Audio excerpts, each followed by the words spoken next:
पहुंच जाएगी। तो व्हाट्सएप चैनल का लिंक डिस्क्रिप्शन बॉक्स में दिया है, तो वहां से आप व्हाट्सएप चैनल को ज्वाइन कर लीजिए।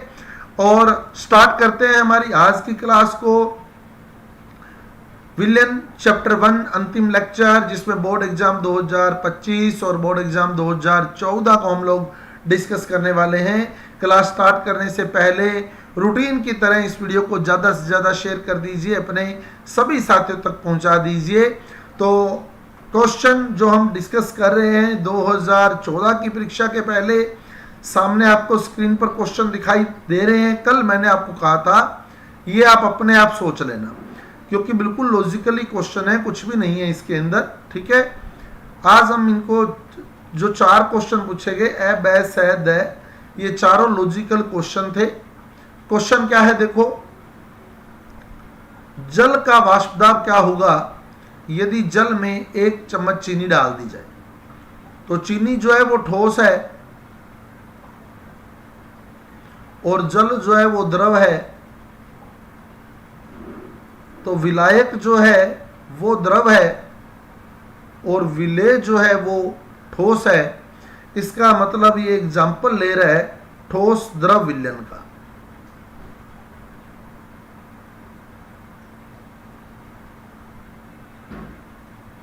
ठोस द्रव विलयन का एग्जाम्पल ये ले रहा है।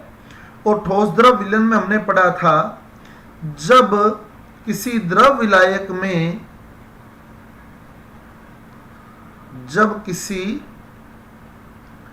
द्रव विलायक बोल दे चाहे वाष्पशील विलायक बोल दे, जब किसी द्रव विलायक में ठोस विलेय मिलाया जाता है, बहुत बढ़िया, विकास का आंसर आ गया है, वाष्प दाब घट जाएगा, बहुत बढ़िया। जब किसी द्रव विलायक में ठोस विलेय मिलाया जाता है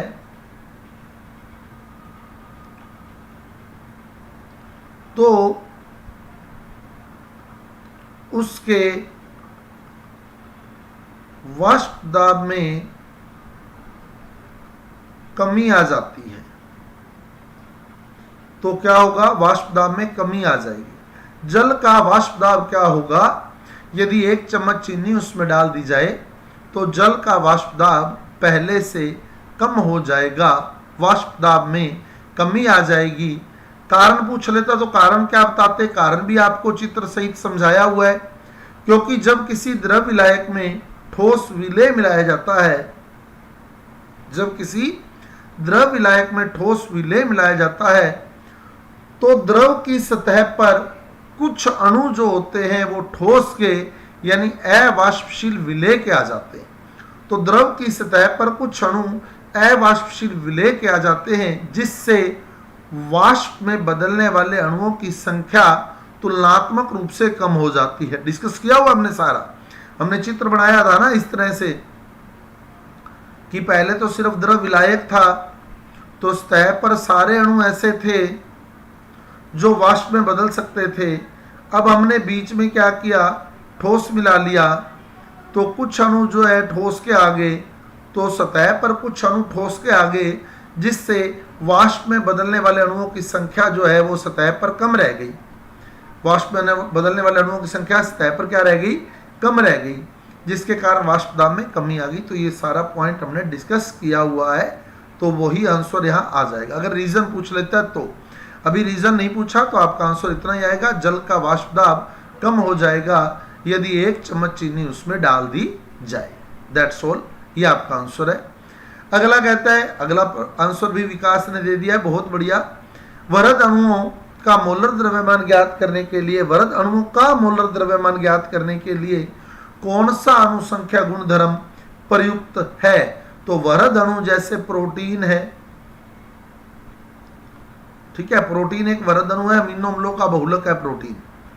इसका अणुभार अगर हम ज्ञात करना चाहते हैं, इनका मोलर द्रव्यमान अगर हम ज्ञात करना चाहते हैं, तो जो सबसे बढ़िया अणुसंख्या गुणधर्म है वो है परासरण दाब, ओस्मोटिक प्रेशर, परासरण दाब।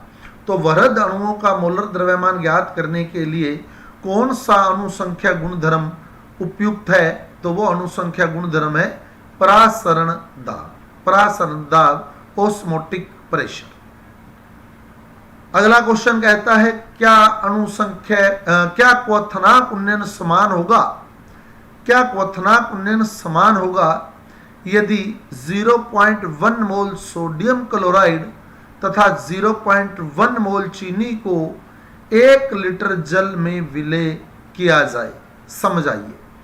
क्या क्वथनांक उन्नयन समान होगा यदि 0.1 मोल सोडियम क्लोराइड तथा 0.1 मोल चीनी को 1 लीटर जल में विलय किया जाए?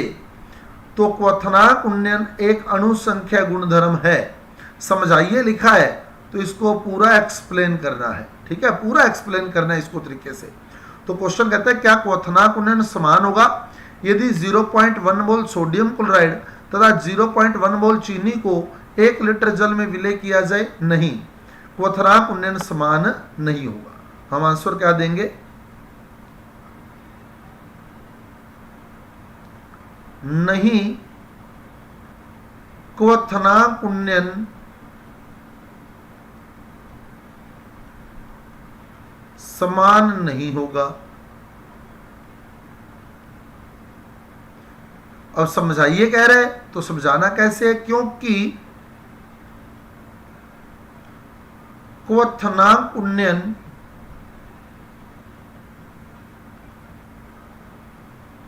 एक अणु संख्या गुणधर्म है। क्वथनांक उन्नयन जो है वो एक अणु संख्या गुणधर्म है, अणुओं की संख्या पर डिपेंड करता है। क्वथनांक उन्नयन समान नहीं होगा क्योंकि क्वथनांक उन्नयन एक अणु संख्या गुणधर्म है जो विलयन में उपस्थित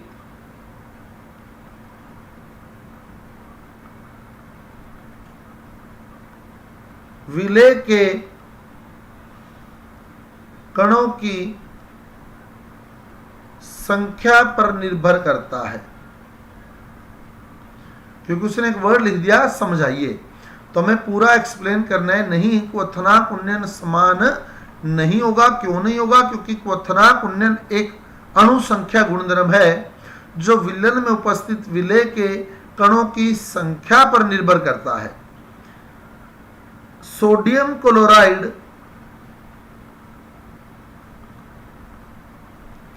एक आयनिक यौगिक है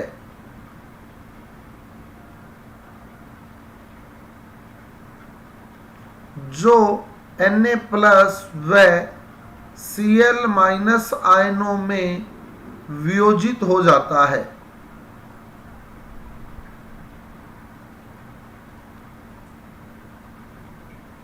पूर्ण वियोजित हो जाता है सोडियम क्लोराइड। सोडियम क्लोराइड एक आयनिक यौगिक है जो Na प्लस व Cl माइनस आयनों में वियोजित हो जाता है। 100% डिसोशिएट हो जाता है, 100% वियोजित हो जाता है।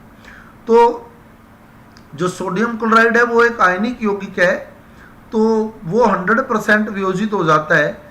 जबकि चीनी जो है वो एक सहसंयोजक यौगिक है जो पूर्णतः वियोजित नहीं हो पाती जल के अंदर, है ना। हालांकि चीनी C12H22O11 टूटती है ग्लूकोज और फ्रक्टोज C6H12O6 और C6H12O6 के अंदर, लेकिन वो 100% डिसोशिएट नहीं हो पाती, आंशिक वियोजित होती है। तो NaCl एक आयनिक यौगिक है जो Na प्लस और Cl माइनस आयनों में वियोजित हो जाता है, जबकि चीनी एक सहसंयोजक यौगिक है जो जल में पूर्णतः वियोजित नहीं हो पाती। इसलिए NaCl यानी सोडियम क्लोराइड के कणों की संख्या जो है वो अधिक होगी, अतः सोडियम क्लोराइड का क्वथनांक उन्नयन ज्यादा होगा। सोडियम क्लोराइड के विलयन का क्वथनांक उन्नयन ज्यादा होगा। समझ आ गया आंसर? तो क्वेश्चन दे रहे हैं क्या क्वथनांक उन्नयन समान होगा यदि 0.1 मोल सोडियम क्लोराइड तथा 0.1 मोल चीनी को 1 लीटर जल में विलय किया जाए? तो हम आंसर देंगे नहीं, क्वथनांक उन्नयन समान नहीं होगा। क्योंकि कारण समझाना भी है, क्योंकि क्वथनांक उन्नयन एक अणु संख्या गुणधर्म है जो उसमें उपस्थित विलय के कणों की संख्या पर निर्भर करता है। सोडियम क्लोराइड को जब जल में घोला जाता है तो Na प्लस और Cl माइनस आयनों में वियोजित हो जाते हैं, जिससे कणों की संख्या बढ़ जाती है। वहीं चीनी जो है वो सहसंयोजक यौगिक है जो जल में पूर्णतः वियोजित नहीं हो पाती, इसलिए सोडियम क्लोराइड के कणों की संख्या जो है वो चीनी के कणों की संख्या से ज्यादा हो जाती है, अतः सोडियम क्लोराइड का क्वथनांक उन्नयन जो है वो अधिक होता है बजाय चीनी के विलयन के। समझ आ गई बात? नीचे आप तोड़ के भी दिखा दे, नीचे इसके तोड़ के दिखा दें, NaCl को तोड़ दें, NaCl जल Na प्लस Cl माइनस, इसके नीचे लिख दे 1 मोल, तो इसके नीचे 1 मोल कुल 2 मोल, कुल 2 मोल। अब इसने क्वेश्चन में देखो हमें थोड़ा सा परिवर्तन करना है। क्वेश्चन में इसने 0.1 मोल दिया है, क्वेश्चन कितना दिया 0.1 मोल, तो हम क्या करेंगे, इसको 1 मोल नहीं लिख के 0.1 मोल लिख देंगे। ये 0.1 मोल, ये भी 0.1 मोल, तो ये 0.2 मोल हो जाएगा। हमें क्वेश्चन के अकॉर्डिंग चलना है। ये 0.1 मोल, हम 1 मोल देखते हैं हम लोग कि 1 मोल है, तो 1 मोल ये, 1 मोल ये, समझ गए? तो ये 0.1 मोल होता, तो ये भी 0.1 मोल, ये भी 0.1 मोल होता, तो यानी कुल 0.2 मोल हो जाते। क्लियर? समझ आ गया? तो NaCl में सभी स्टूडेंट्स को नमस्कार। तो NaCl के अंदर जो है Na प्लस और Cl माइनस होंगे, तो 0.1 मोल और 0.1 मोल से 0.2 मोल बन जाएंगे टोटल, तो कणों की संख्या ज्यादा हो जाएगी NaCl के विलयन में, इसलिए NaCl के विलयन का जो क्वथनांक उन्नयन है वो अधिक होगा। समझ गए? क्लियर? अब अगला क्वेश्चन कहता है क्या हम स्थिर क्वाथी यौगिकों के मिश्रण को प्रभाजी आसवन द्वारा पृथक कर सकते हैं? अच्छा क्वेश्चन है। क्या हम स्थिर क्वाथी यौगिकों के मिश्रण को प्रभाजी आसवन द्वारा पृथक कर सकते हैं? नहीं कर सकते। हम स्थिर क्वाथी यौगिक जो होते हैं उनके मिश्रण को प्रभाजी आसवन द्वारा पृथक नहीं कर सकते।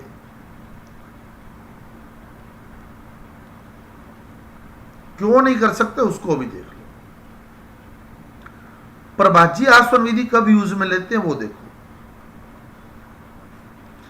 आसवन विधि तभी यूज में लीजिए, कोई सा भी आसवन हो, जब क्वथनांक में अंतर होता है।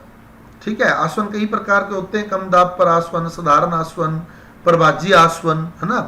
वो डिपेंड करता है क्वथनांक में कितना कितना अंतर है। ज्यादा अंतर होता है तो साधारण आसवन से ही काम चल जाता है, बहुत कम अंतर होता है तो प्रभाजी आसवन लगाना पड़ता है। लेकिन कुल मिला के क्वथनांक में अंतर होना चाहिए।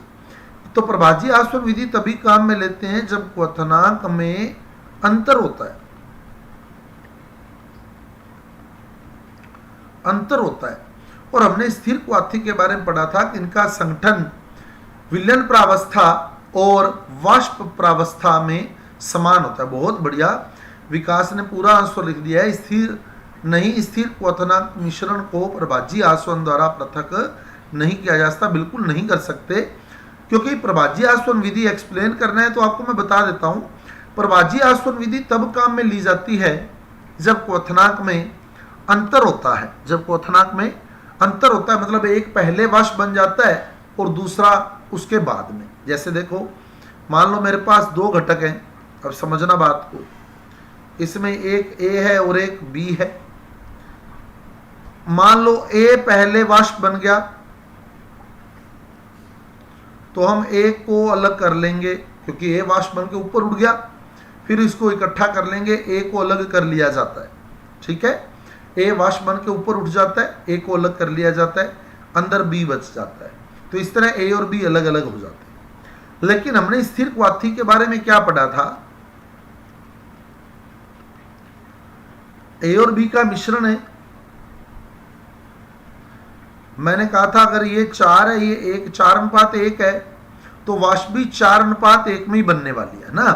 तो ये दोनों एक साथ ही वाष्प में बदलते हैं। स्थिर क्वाथी में क्या होता है, दोनों बराबर ही वाष्प में बदलते हैं। A और B दोनों इकट्ठे ही आ जाते हैं 4:1 के अंदर। तो इनको अलग अलग नहीं किया जा सकता। क्यों? क्योंकि देखो नाम बता रहा है, स्थिर क्वाथी मतलब जिसका क्वथनांक स्थिर है, बदलेगा नहीं, बराबर है, जिसका क्वथनांक अलग अलग नहीं है। इस मिश्रण का जो क्वथनांक होता है वो स्थिर रहता है। चेंज नहीं होता, अलग अलग नहीं होता। तो अब दो घटक थे ए और बी। प्रभाजी आसवन कब काम में लेते हैं? जब दोनों के क्वथनांक में अंतर होता है। ए पहले वाष्प बन जाए, बी बाद में बने, तो ए वाष्प बन के निकल जाएगा, ए को अलग कर लेंगे, बी नीचे बचा रह जाएगा। तो इस तरह प्रभाजी आसवन विधि काम में लेते हैं, है ना। हालांकि मेथड अलग होता है, प्रभाजक स्तंभ काफी लगाया जाता है। 11th का टॉपिक है तो उतना डीप हमें जाने की जरूरत नहीं है। मोटी मोटी बात यही है कि प्रभाजी आसवन विधि तब काम में ली जाती है जब क्वथनांक में अंतर होता है, मतलब एक घटक की वाष्प पहले बन जाती है, एक घटक की वाष्प पहले बन जाती है। जबकि स्थिर क्वाथी जो होते हैं, स्थिर क्वाथी, इसमें दोनों की वाष्प एक साथ बनती है। वाष्प प्रावस्था और विलयन प्रावस्था में संगठन समान रहता है, दोनों एक साथ वाष्प में बदलते हैं, इसलिए इसे हम प्रभाजी आसवन द्वारा पृथक नहीं कर सकते। समझ आ गई बात? आंसर रीजन पूछता है तो रीजन भी आप दे सकते हैं। प्रभाजी आसवन विधि तब काम में लेते हैं जब दो घटकों के क्वथनांक में अंतर होता है, लेकिन स्थिर क्वाथी जो विलयन होते हैं उनके क्वथनांक जो होते हैं वो स्थिर रहते हैं, यानी वाष्प प्रावस्था और विलयन प्रावस्था में संगठन समान रहता है, दोनों एक साथ वाष्प में बदलते हैं। जबकि प्रभाजी आसवन में एक पहले वाष्प में बदलता है, एक बाद में। तो स्थिर क्वाथी के अंदर दोनों एक साथ वाष्प में बदलते हैं, इसलिए स्थिर क्वाथी यौगिकों को प्रभाजी आसवन द्वारा पृथक नहीं किया जा सकता। स्थिर क्वाथी यौगिकों के मिश्रण को प्रभाजी आसवन द्वारा पृथक नहीं किया जा सकता। तो ये हमारे 2014 के आंसर हो गए हैं सारे। अब हम लोग 2025 की ओर मूव कर रहे हैं। 2025 के पेपर में जो प्रश्न आए थे वो प्रश्न आपकी स्क्रीन पर दिखाई दे रहे हैं, जो 2025 में पूछे गए थे। कहते हैं MgSO4 के पूर्ण वियोजन मतलब ये मानना है हमने कि ये 100% टूट रहा है, के लिए वन टफ कारक का मान है। वन टफ कारक, तो अगर MgSO4 को मैं तोड़ूं तो ये टूटेगा किसमें? Mg+2 और SO4-2 Mg+2 और SO4-2 में। मतलब लिया मैंने 1 मोल था, और जब ये टूटा पानी में घोलने पर तो 1 मोल Mg+2 और 1 मोल SO4-2 मतलब कि 2 मोल बन गए। लिया कितने मोल था? 1 मोल। मिले कितने मोल? 2 मोल। तो जो आई का सूत्र होता है, मोलों की प्रेक्षित संख्या जो वियोजन के बाद है वो कितनी है? 2 बटे मोलों की सैद्धांतिक संख्या कितनी है? 1। 2 बटे 1 मतलब 2। सिंपल सी बात है, आपने डायरेक्ट सोच लेना है MgSO4 किसमें टूट रहा है? एक Mg बन रहा है, एक SO4 बन रहा है, 2 बन रहे हैं, तो इसका जो वियोजन के लिए वन टफ कारक रहेगा वो 2 ही रहेगा। 2 ही रहेगा इसके वियोजन का वन टफ कारक। तो आंसर आएगा ब आंसर आएगा। ऑब्जेक्टिव में ये क्वेश्चन पूछा गया था, एफएस अध्याय के अंदर ये प्रश्न पूछा गया था, और शायद पहला ही प्रश्न ये था चैप्टर का, जहां तक मेरे को याद है। पेपर का पहला क्वेश्चन यही था, जहां तक मोटा मोटा मेरे को याद है। 2025 के एग्जाम में पहला क्वेश्चन यही था। 2 समझ आ गया? 2 कैसे आया है? अब हिमांक अवनमन की स्थिरांक की इकाई है। हिमांक अवनमन स्थिरांक की इकाई है, KF की इकाई है। अब KF की इकाई देखो कैसे निकालेंगे। वैसे तो मैं बता देता हूं क्या होती है। केल्विन किग्रा प्रति मोल, यानी मोल इनवर्स। केल्विन किग्रा मोल इनवर्स ये इकाई होती है। ऐसे भी लिखा होता है किताबों में, केल्विन किग्रा मोल इनवर्स। कैसे आई है वो देखो। KF आया था डेल्टा TF के फार्मूले में, है ना, डेल्टा TF के फार्मूले में। तो डेल्टा TF बराबर KF इंटू मोललता। डेल्टा TF बराबर KF इंटू मोललता, ये पढ़ा था हमने। डेल्टा TF बराबर, डेल्टा TF हिमांक अवनमन है, तो हिमांक अवनमन को हम केल्विन में लेंगे, है ना। तो इसकी 1/1 रखे जाओ कि ये केल्विन में ले लिया। केल्विन बराबर KF, क्योंकि KF की इकाई तो हमें निकालनी है। क्वेश्चन क्या कह रहा है? KF की इकाई बताओ, तो KF की इकाई तो अपने को निकालनी है। तो KF एज इट इज रहने दो, इंटू मोललता। मोललता क्या होती है? मोललता होती है विलेय के मोल बटे विलायक का द्रव्यमान किलोग्राम में, मतलब मोल पर केजी। डेल्टा TF केल्विन में ले लिया, KF एज इट इज पड़ा है जैसा था, इंटू मोललता। मोललता हो गई मोल पर केजी, मोल पर केजी। मोललता हो गई मोल पर केजी। आगे बात समझ। अब हम क्या करेंगे, इस केजी को, क्योंकि केएफ की मान हमें निकालनी है, केएफ की मान हमें निकालनी है, तो केजी इधर लेंगे मल्टीप्लाई में और मोल इधर आ जाएगा डिवाइड में। तो केल्विन के साथ केजी गुना में आ गया, केल्विन के साथ केजी आ गया गुना में और मोल आ गया बट्टे में। समझ गए। तो ये जो केजी था ये इधर इसके साथ गुना में आ जाएगा और ये जो मोल है ये इधर बट्टे में आ जाएगा। तो केल्विन के साथ केजी गुना में आ गया, मोल बट्टे में आ गया। ये केएफ का सूत्र बन गया, केल्विन की ग्रा प्रति मोल। और मोल को जब ऊपर लाएंगे तो वो मोल इनवर्स बन जाएगा। तो केल्विन की ग्रा मोल इनवर्स, ये यूनिट हो गई डेल्टा टीएफ की यूनिट, केल्विन की ग्रा मोल इनवर्स। समझ आ गया होगा कैसे निकाली है। मैं रिपीट कर देता हूं बात को, मैं आपको फिर कह रहा हूं, आपको कोई डाउट रहता है तो आप रिपीट वर्ड लिख दीजिए, ठीक है। फिर भी मैं रिपीट कर देता हूं, डेल्टा टी एफ बराबर के एफ इंटू मोललता।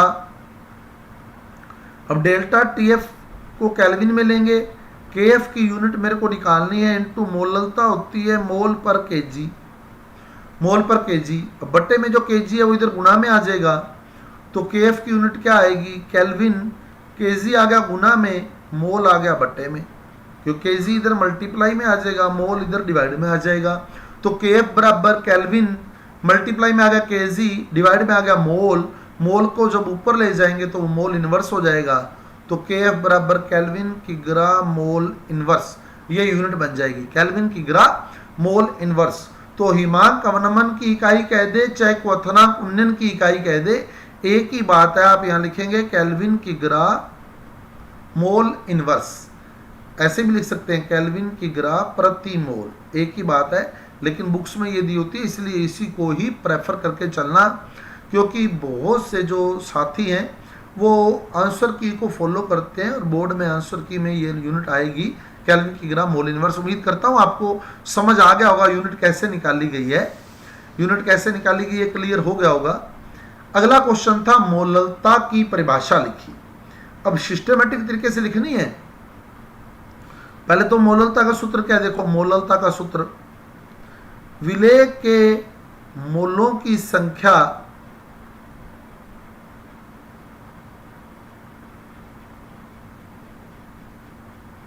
बटे में विलायक का द्रव्यमान किलोग्राम में, विलायक का द्रव्यमान किलोग्राम में। बहुत बढ़िया। एक स्टूडेंट ने, नाम तो ध्यान नहीं है, चौधरी नाम से कमेंट है, तो बहुत बढ़िया। 1 किलोग्राम विलायक में उपस्थित विलेय के मोलों की संख्या जो है वो मोललता कहलाती है। बिल्कुल सही। मोललता की परिभाषा, मोललता की परिभाषा शॉर्ट में लिखते हैं मोल प्रति केजी। प्रति मतलब 1, प्रति मतलब 1, बटे में आया ये, विलायक का द्रव्यमान बटे में आया। तो विलायक के 1 किलोग्राम में, विलायक के 1 किलोग्राम में, प्रति किलोग्राम है, प्रति का मतलब 1, विलायक के 1 किलोग्राम में उपस्थित विलेय के मोलों की संख्या को मोललता कहते हैं। विलायक के 1 किलोग्राम में उपस्थित विलेय के मोलों की संख्या को मोललता कहते हैं।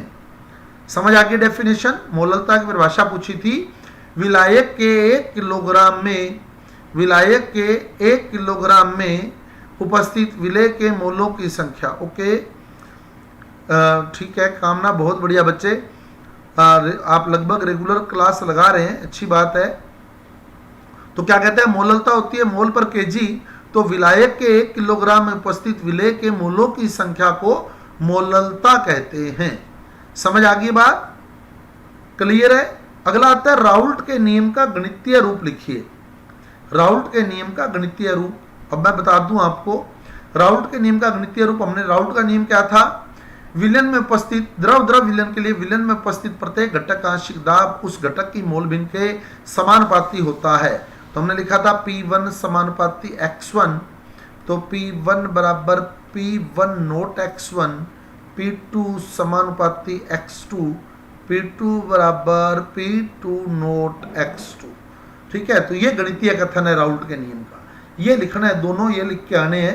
बाकी पी कुल भी लिखा जा सकता है क्योंकि वो राउल्ट के नियम से निकला था पी कुल, लेकिन बहुत से साथियों ने इस बार उसको, बहुत से एग्जामिनर्स ने उसको सही नहीं माना है। वो सही है बिल्कुल, राउल्ट के नियम का ही डिटेल फॉर्म है वो। पी कुल इक्वल टू क्या निकाला था हमने, पी कुल equal to P1 naught plus X2 bracket में P2 note minus P1 note. ये बिल्कुल सही है, ये राउल्ट के नियम का विस्तार रूप है, राउल्ट के नियम का विस्तृत रूप है ये, लेकिन इसको बहुत से एग्जामिनर ने इस बार करेक्ट नहीं माना है। तो आप इसी को प्रेफर करके आए, P1 समानुपाती X1, P2 समानुपाती X2। हालांकि लास्ट ईयर भी मैंने एक रिक्वेस्ट डाली थी एग्जाम के बाद कि ये भी सही है और ये भी सही है, बच्चा जो भी करके आया है उसके फेवर में आप आंसर चेक करें। ये बिल्कुल राउल्ट के नियम का विस्तृत रूप ही है, जो इसकी पालना करता है, इस समीकरण की पालना करता है, वही तो आदर्श विलयन होता है। और आदर्श विलयन में हमने पढ़ा था जो राउल्ट के नियम की पालना करे वो आदर्श विलयन कहलाता है। इसका मतलब ये राउल्ट का ही नियम है, लेकिन बहुत से एग्जामिनर ने इसको नेग्लेक्ट किया है, इसलिए आप जो स्टार्टिंग है उसी को प्रेफर करके आए। राउल्ट के नियम का गणितीय रूप P1 समानुपाती X1, P1 बराबर P1 नोट X1, P2 समानुपाती X2, P2 बराबर P2 नोट X2।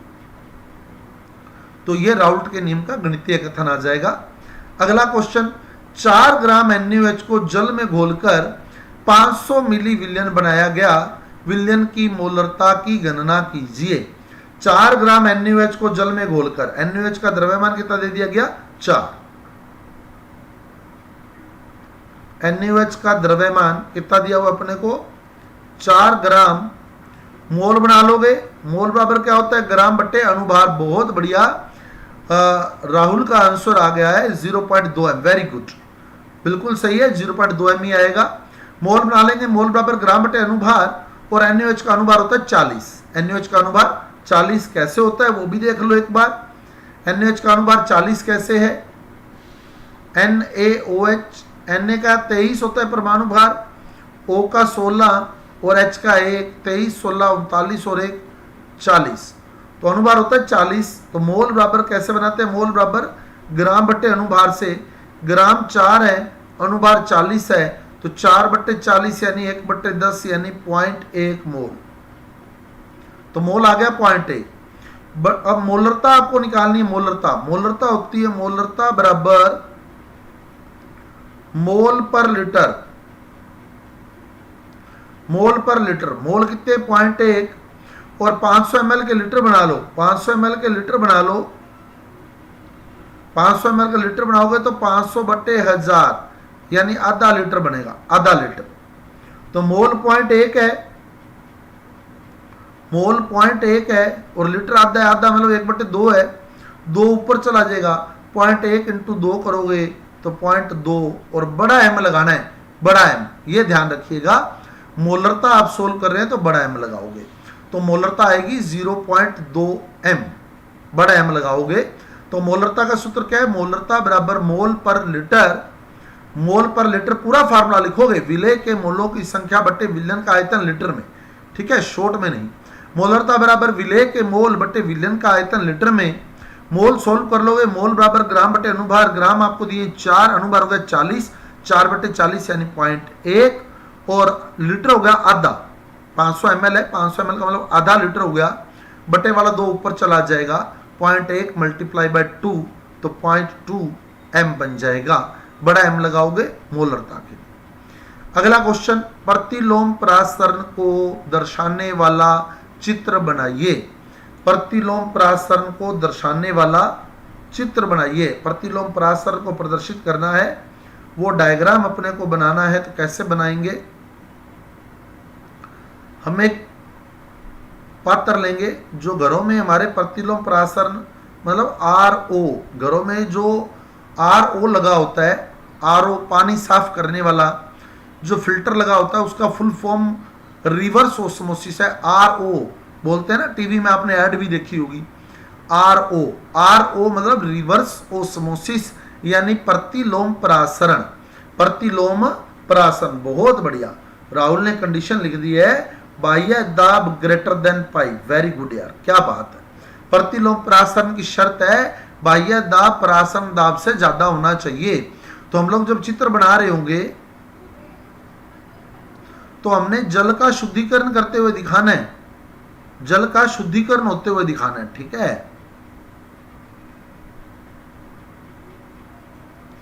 तो इस तरह से यहां एक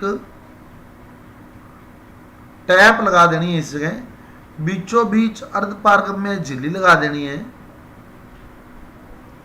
ये लिखना है अर्धपारगम्य झिल्ली।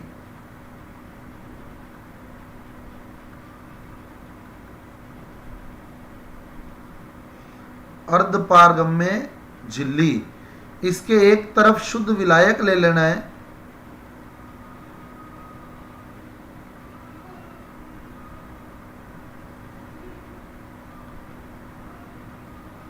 ये शुद्ध विलायक है। दूसरी तरफ विलयन ले लेना है,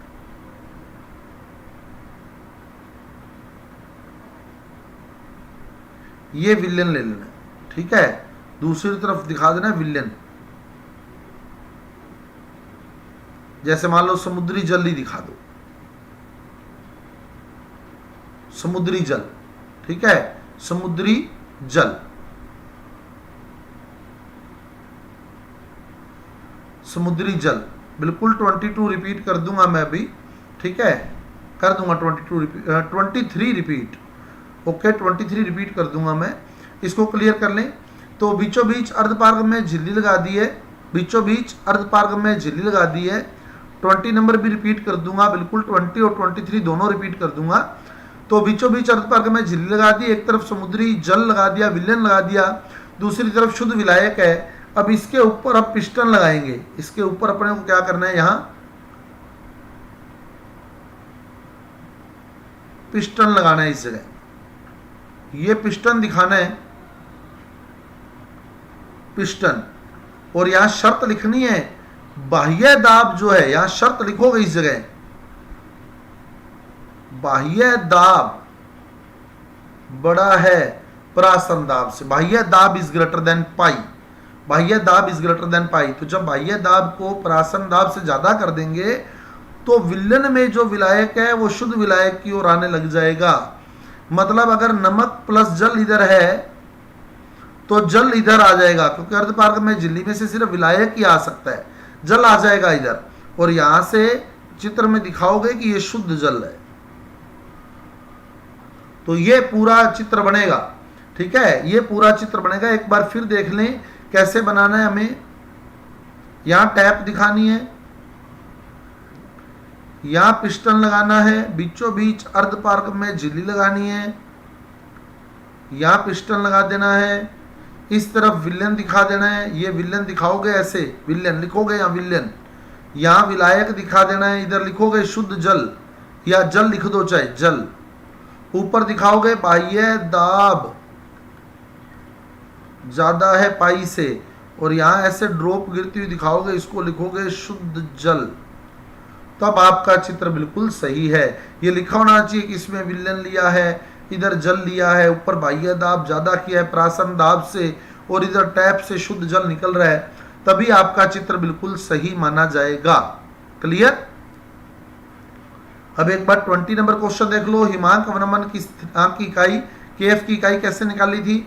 डेल्टा टीएफ का सूत्र होता है केएफ इंटू मोललता। अब आपको केएफ की इकाई निकालनी है, तो डेल्टा टीएफ का मात्रक लिखते हैं केल्विन, डेल्टा टीएफ हिमांक अवनमन है केल्विन में, इक्वल टू केएफ का मात्रक मेरे को निकालना है। मोललता होती है मोल पर केजी, मोललता होती है मोल पर केजी। तो केएफ तो मेरे को सोल्व करना है, तो केजी इधर केल्विन के गुना में आ जाएगा, मोल इधर बटे में आ जाएगा। तो केल्विन के गुना में केजी आ गया, मोल आ गया बटे में, जब ऊपर लेके जाएंगे तो मोल इनवर्स हो जाएगा, केल्विन किग्रा मोल इनवर्स। तो इसका मात्रक बनेगा केल्विन किग्रा मोल इनवर्स, ये यूनिट आएगी, केल्विन किग्रा मोल इनवर्स, केल्विन किग्रा मोल इनवर्स। क्लियर। तो डेल्टा टीएफ बराबर केएफ इंटू मोललता, केएफ आपको सोल्व करना है, पढ़ा रहने दें। डेल्टा टीएफ को केल्विन में लेंगे, मोललता का मात्रक मोल पर केजी होता है, केजी केल्विन के गुना में आ जाएगा, मोल बटे में आ जाएगा। मोल को ऊपर ले जाओगे तो मोल इनवर्स हो जाएगा, तो केल्विन की ग्राम मोल इनवर्स यूनिट बनेगी हिमांक अवनमन स्थिरांक की। 23rd क्वेश्चन भी एक स्टूडेंट ने रिपीट बोला है, तो 23rd रिपीट करवा देता हूं मैं। NaOH का द्रव्यमान दिया है 4 ग्राम,